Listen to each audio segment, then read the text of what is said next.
Hey guys, what's up? So, there's two things that you never chase, right? True friends and true love. Now, somebody was saying to me the other day how, their dog had passed away and he had just picked up his the ashes, like it just got cremated. And he goes, I finally know what love is, true love. And I'm like, oh yeah, what's that? And he's saying how humans aren't capable of giving back true love consistently all the time. You know what I mean? But animals can. And it's so true. They really can. You could beat the shit out of them and they will still come to you and love you and want to give you love and want to show you how much they care about you. And they give you unconditional love. It doesn't matter. It does not matter to them. So when you think about it, you can love somebody, but that doesn't mean that they're going to love you back. Okay? You can want to spend time with somebody, and that doesn't mean that they're going to want to spend time with you. You can want to talk to somebody, and that doesn't mean that they're going to talk to you. You can hang out with somebody, and that doesn't mean that they're going to hang out with you, and you cannot force that. It's a control that is out of our control. It's not even something that you can try to control, to try to have somebody fall in love with you, to try to have somebody want to put you as a priority when all you are is an option, right? So it's like, what is it? The genie in Aladdin. The only thing that he couldn't do out of his 3 wishes was have somebody fall in love with him, right? And it's like that in the world. You can't have somebody fall in love with you. You can have all the money in the world. You can have all the pretty, shiny things in the world. You can have this. You can have that. You can be the nicest guy. You could have these awesome qualities. You could have an awesome job. You could be the best parent in the world. It does not matter under conditions. It's like if you have somebody that's pursuing you over and over and over again, and you keep telling them, I don't want anything. I don't want anything. I care for you as a friend, but that's it. And then they're like, well, I'm not going to leave you alone until you fall in love with me.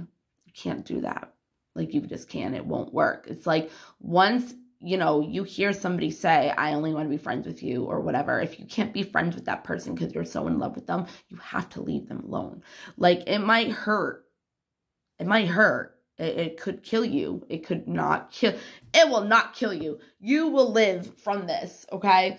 If you have had bad breakups before and you're still here, you will still be here after another one. Or if you're not even together, this is not this is a talk about you guys not being together. This is just you wanting somebody to put you as a priority when you're an option. And there could be many options in this person's life. You don't know that, especially if you don't even know them that well. You have no idea, right? So the point is that unconditional love is a love like no other. They say that there's true love and there's this and there's that, but unconditional love is different. It's different than true love. It's not true love. If you want to consider true love unconditional, this is what it is, right? So I'm talking to the guy and he's saying unconditional love, blah, blah, blah. How people can't give it, blah, blah, blah. And I go, well, do you know what unconditional love is? And he's like, yeah, it's somebody reliable and you can always trust and you can always, rely on. They're never going to leave you. They're never like that. And I'm like, no, that's not that. You can have that as true love if you want, but unconditional love is loving something or loving somebody under no conditions, meaning they don't have to have a good job. They don't have to, they could have bad qualities about them, but you don't try to change them for it. You don't try to take away what they already have. You don't try to change who they are. You don't take away their independence. You don't try to get them to be a certain type of way. You love them no matter fucking what, how they are, who they are, what they do, how they act. It does not matter. You can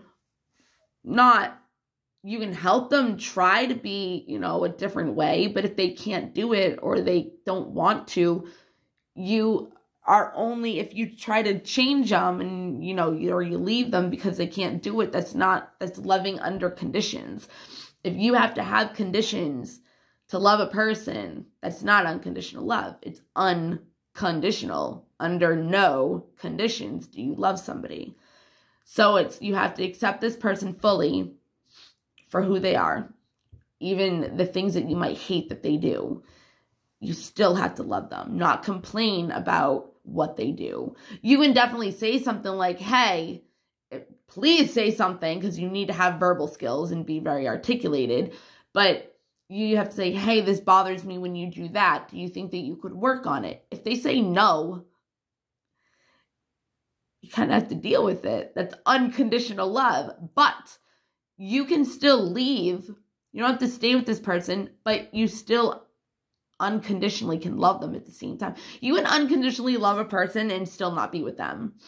Like, you can. It's possible. Like, you can be with a person and not be with a person, and you can accept everything about them. You can accept the things that you hate. You can accept their flaws. You can accept their bad qualities. You can accept their good qualities, and you could just love that person from afar, right?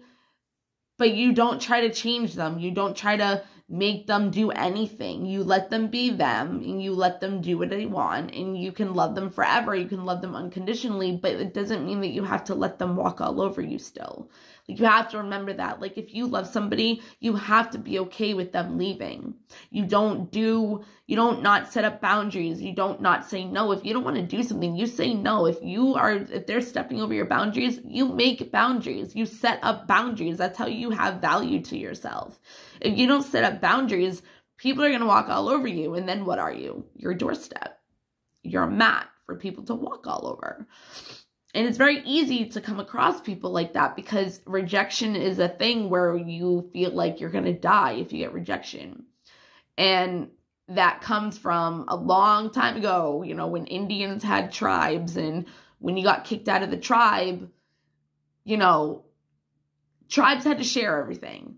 They couldn't just have something just for themselves. It was always a sharing process, right?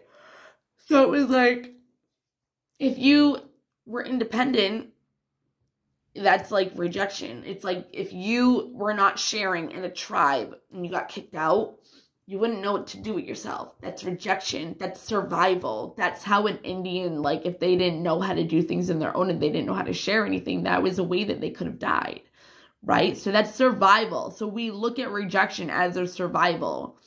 So we can't get rejected because it could be too much of a heartbreak, right? So it's very complicated when, you love a person and they're stepping over your boundaries, because it's like, okay, are you going to value yourself and love yourself enough and say, hey, no, this isn't happening, and still love them unconditionally?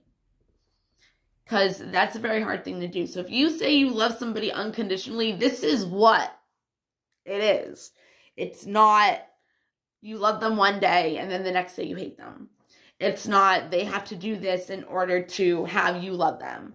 They have to make you feel. It's also not a person's responsibility to have you feel a certain type of way. You have to be able to feel that way within yourself without a person. And that's codependency, right? But people can still be codependent and work on being codependent if they can. Because when you're with somebody, it's healing. It's very healing. It really is. It can be healing. Let's say that. Not always. But if you have a good person that truly cares about you and truly sees your value and wants to give you the world, that's healing. That's, whatever. But you also got to see that. If you can't see that this person is trying to give you the world because you don't value yourself and you don't think you deserve it, you're going to totally miss it.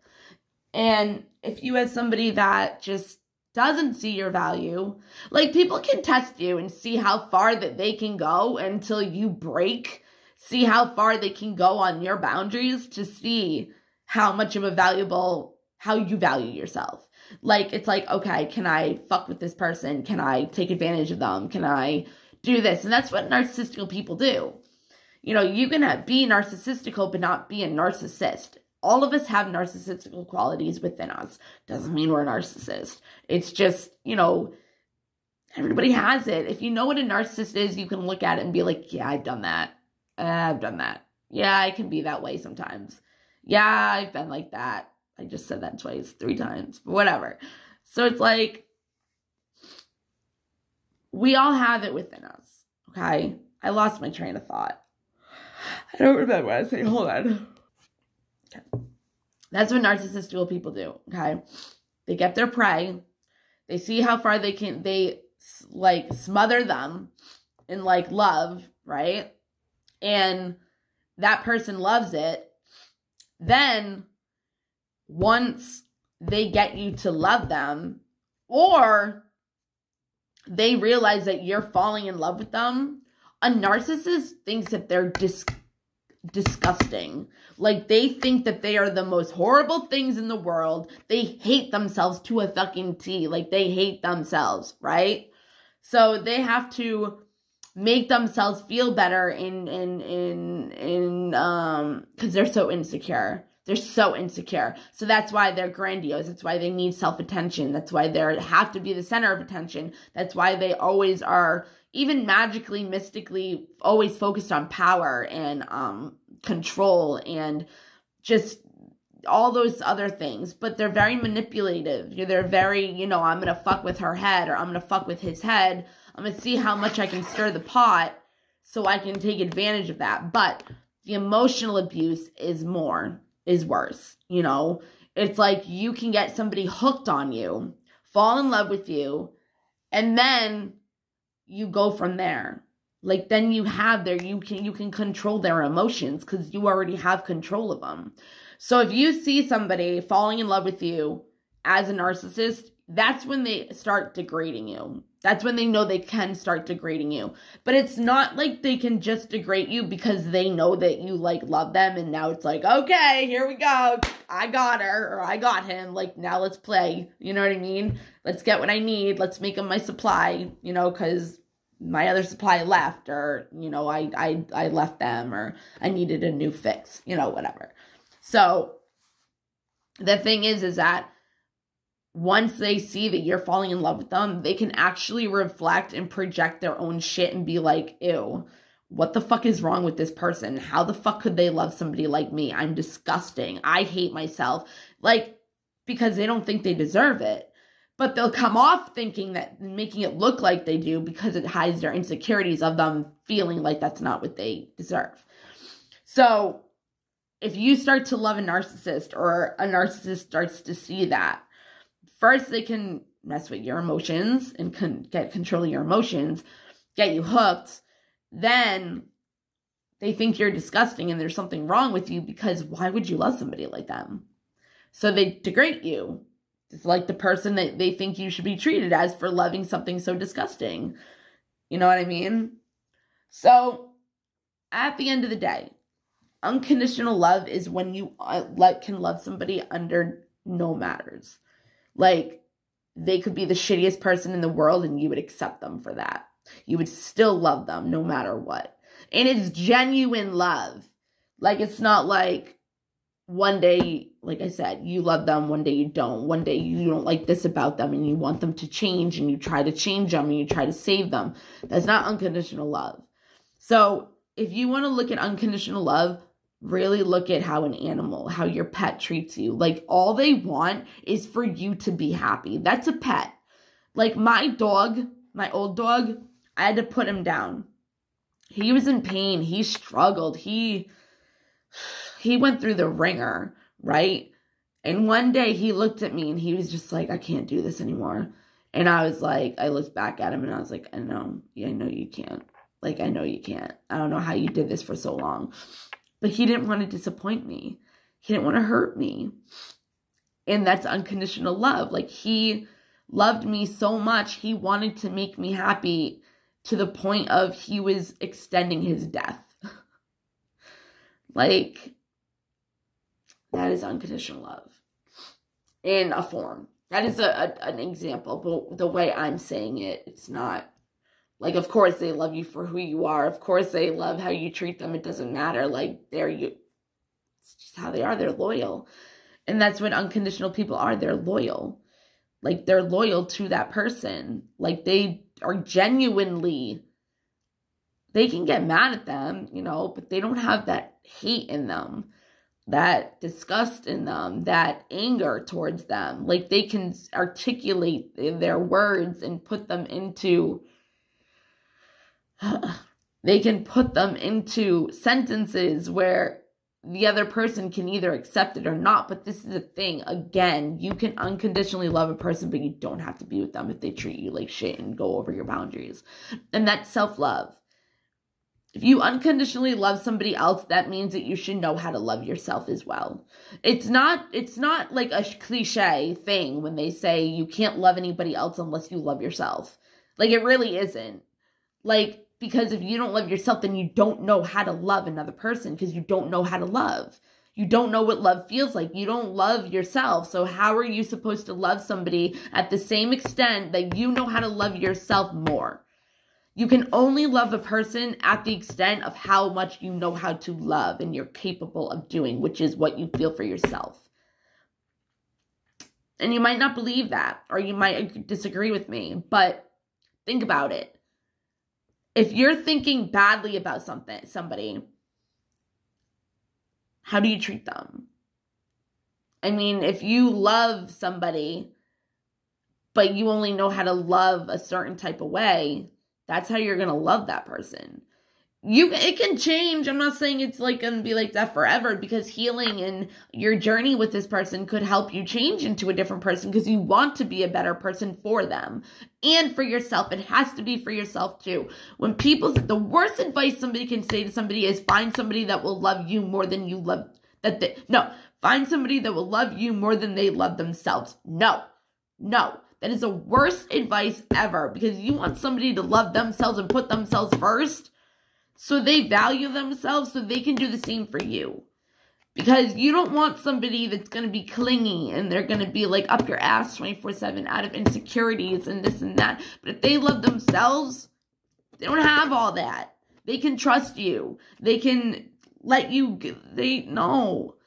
If you can value yourself, you have that capable technique or whatever to be able to do that for yourself, so you can do it for another person. So you actually want somebody to love themselves more than you, so they can treat you with the love that they have for themselves that's unconditional.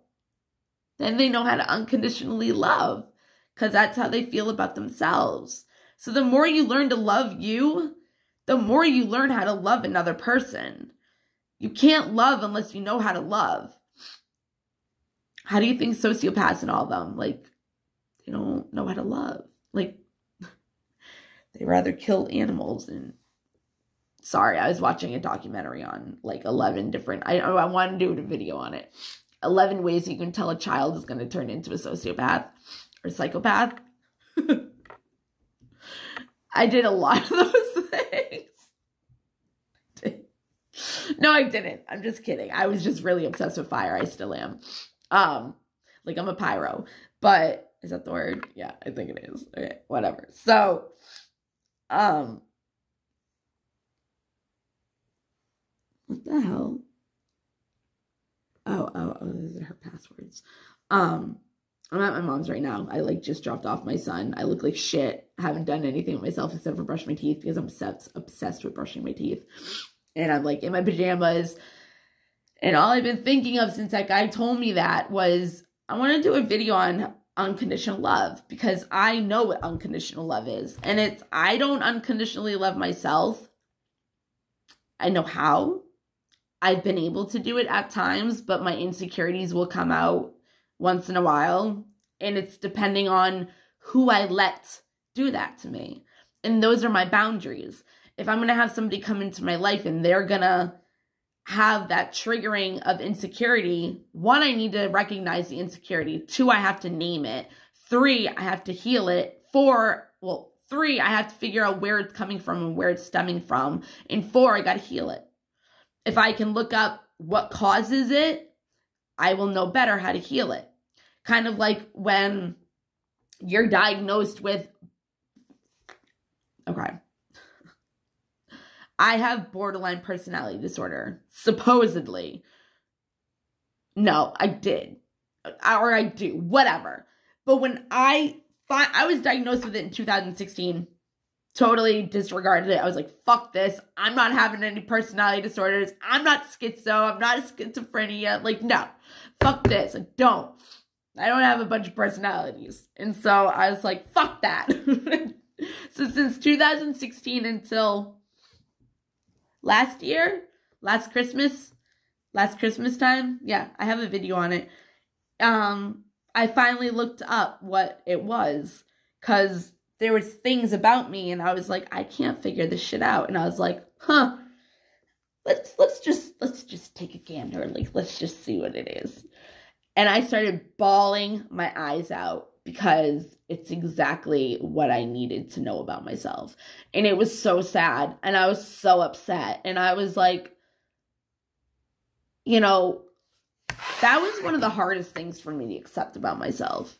But when I learned what the symptoms were and how it works, I knew what not to do, what to do, and what to fix, and what to heal. That's the best thing about knowing a diagnosis or something about whatever. If you don't know how to grieve, you look it up.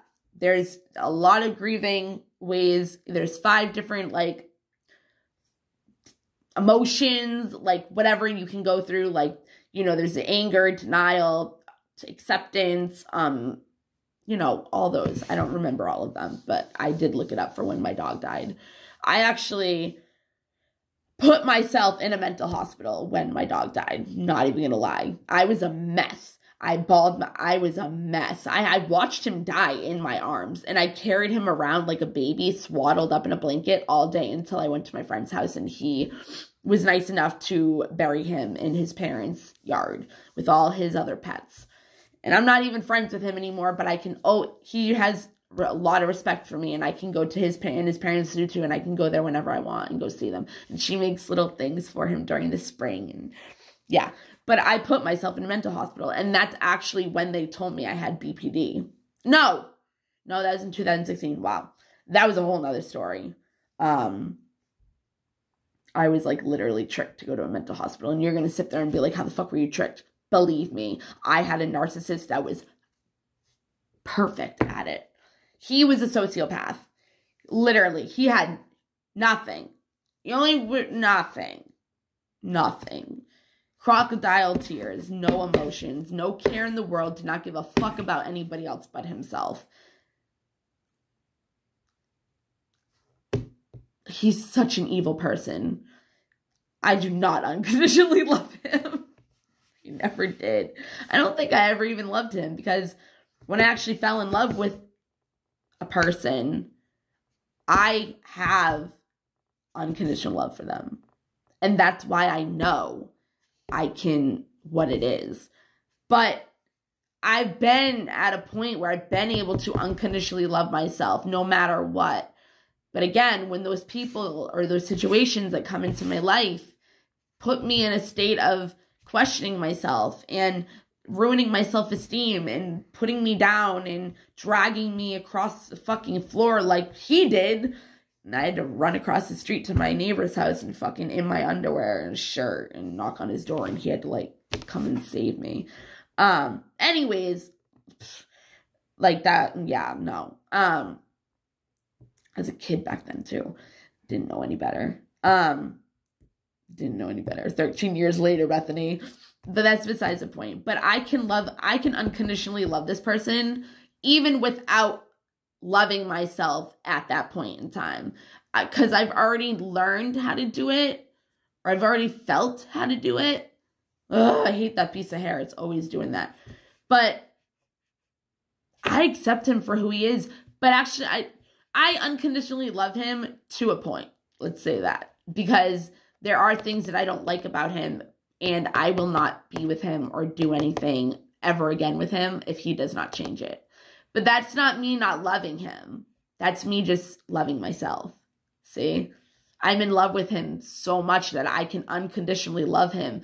And he can do horrible things to me, and I accept him for that. He does it for whatever he wants. It's up to me what I want to do with it. He can do whatever the fuck he wants. He can treat me like shit. What are you going to do about it, Bethany? Boundaries.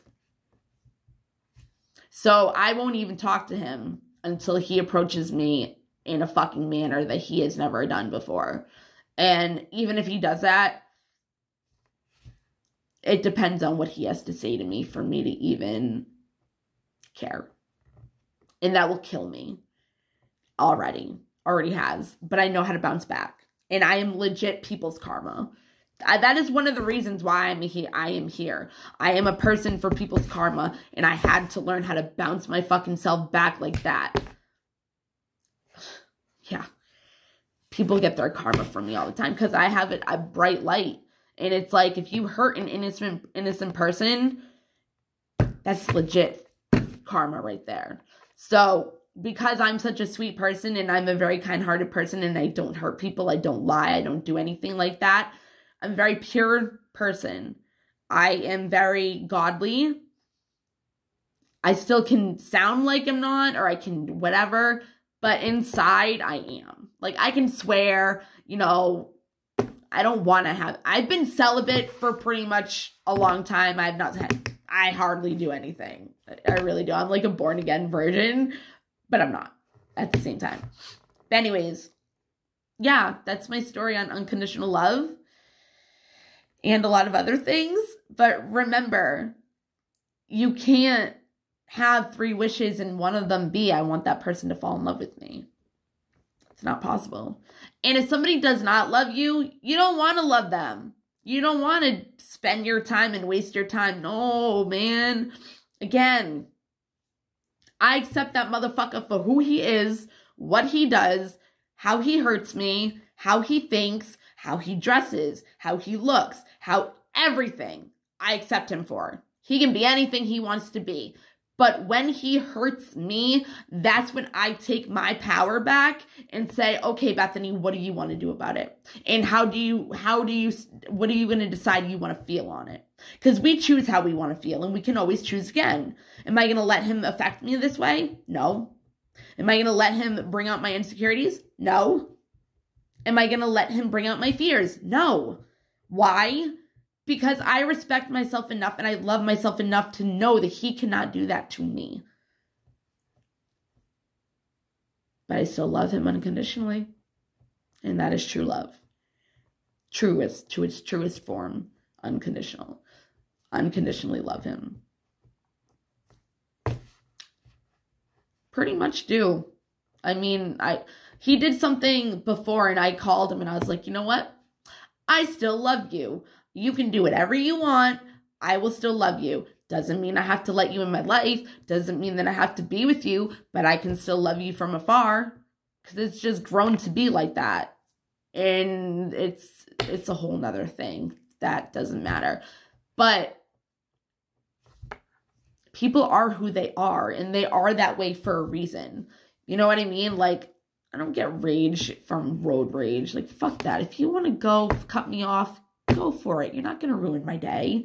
Who knows what your problem is? You might be in a rush because your mom's in the hospital or you're having a baby. Like, whatever. Go. If it's that much of a big deal to you, fucking go. I'm not going to be like, fuck you. Like, no. Go, homie. Have a nice day. Like, I've had so many encounters where people have just been like, and I'm like, oh my God, I'm so sorry you're going through that. And they're like, they just like mumble going back to their car. Because like I had this lady, right? I'll do a separate video on that because it's like a story in itself. But unconditional love. I'm not going to say I'm perfect at it, but I almost am. And I can be like that for myself as well.